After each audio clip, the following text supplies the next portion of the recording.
I've been a trust member since 2005.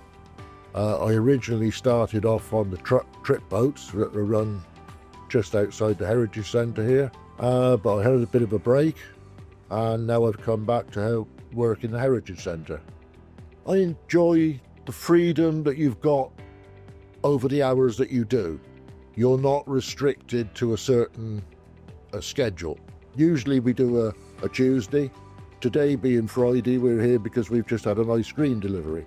So a lot of the stuff in the Heritage Centres is locally sourced.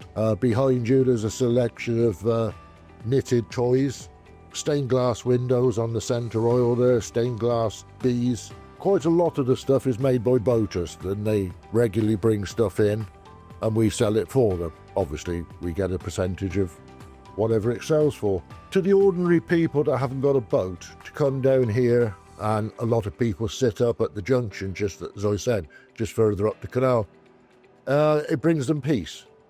You can sit by the canal, you don't see a lot of people. It's good for people's mental health. They can get away from the stresses of normal life.